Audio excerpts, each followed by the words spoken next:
नमस्कार मित्रों, यांचा अवांतर यूट्यूब चैनल पर आपका स्वागत है। अगर आप हमारे इस चैनल पर नए हैं तो इस चैनल को सब्सक्राइब करें, लाइक करें, शेयर करें और बेल आइकन को दबाएं। आज हम लोग पढ़ेंगे माध्यमिक शिक्षा आयोग 1953 क्या है।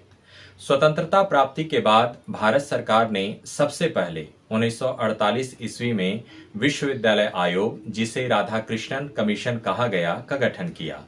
भारत सरकार ने माध्यमिक शिक्षा की समीक्षा करने और उसके स्तर को ऊंचा उठाने के लिए तथा सुझाव देने के लिए ताराचंद्र समिति का निर्माण किया। इस समिति ने भी अपनी रिपोर्ट 1949 ईस्वी में प्रस्तुत की। इस रिपोर्ट के सुझाव पूर्ण नहीं थे एवं संतोषजनक भी नहीं थे, जिसके कारण केंद्रीय शिक्षा सलाहकार बोर्ड ने 1951 में केंद्रीय सरकार के सामने माध्यमिक शिक्षा आयोग की नियुक्ति का प्रस्ताव रखा। सरकार ने 23 सितंबर 1952 ईस्वी को मद्रास विश्वविद्यालय के, जो उस समय के तत्कालीन कुलपति थे, डॉक्टर लक्ष्मण स्वामी मुदालियर की अध्यक्षता में माध्यमिक शिक्षा आयोग का गठन किया। इस आयोग को अध्यक्ष के नाम पर मुदालियर आयोग भी कहते हैं। इस आयोग के सदस्य में doctor K L. Shrimali, Shri K G. Saiyidain, Shrimati Hansa Mehta, Shri John Christ और श्री केनथ रस्ट विलियम्स के नाम शामिल हैं। मुदालियर आयोग ने भारत में राजनीतिक, आर्थिक और सामाजिक आवश्यकताओं को ध्यान में रखते हुए माध्यमिक शिक्षा के कई उद्देश्य निर्धारित किए। पहला, लोकतंत्रीय नागरिकता का विकास। माध्यमिक शिक्षा का प्रमुख उद्देश्य छात्रों में लोकतंत्रीय नागरिकता का विकास करना होना चाहिए।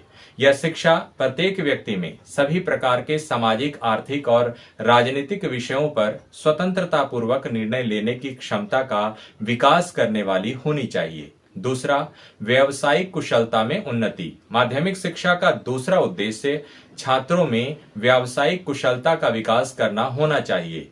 फलस्वरूप माध्यमिक शिक्षा के अंतर्गत औद्योगिक एवं व्यावसायिक विषयों को स्थान दिया जाना चाहिए। इन विषयों की शिक्षा से छात्र और देश दोनों का हित होगा।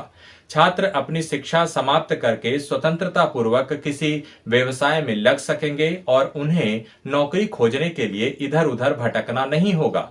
देश का यह हित होगा कि उसे विभिन्न उद्योगों एवं व्यवसायों हेतु प्रशिक्षित व्यक्ति आसानी से मिल जाएंगे। तीसरा, व्यक्तित्व का विकास। माध्यमिक शिक्षा का एक अन्य प्रमुख उद्देश्य छात्रों के व्यक्तित्व का सर्वांगीण विकास करना होना चाहिए। शिक्षा का संगठन इस प्रकार किया जाना चाहिए कि छात्रों का साहित्यिक, कलात्मक और सांस्कृतिक विकास हो। छात्र अपनी सांस्कृतिक विरासत को भली भांति समझ सकें और उसके विकास में आधारभूत योगदान दे सकें। चौथा, नेतृत्व का विकास। माध्यमिक शिक्षा का एक अन्य उद्देश्य छात्रों में नेतृत्व की क्षमता का विकास करना होना चाहिए। माध्यमिक शिक्षा का आयोग इस तरह होना चाहिए कि छात्र सामाजिक, सांस्कृतिक, औद्योगिक, व्यावसायिक और राजनीतिक क्षेत्रों में नेतृत्व का दायित्व ग्रहण करने योग्य बन सकें। लोकतंत्र की सफलता के लिए यह अति आवश्यक है।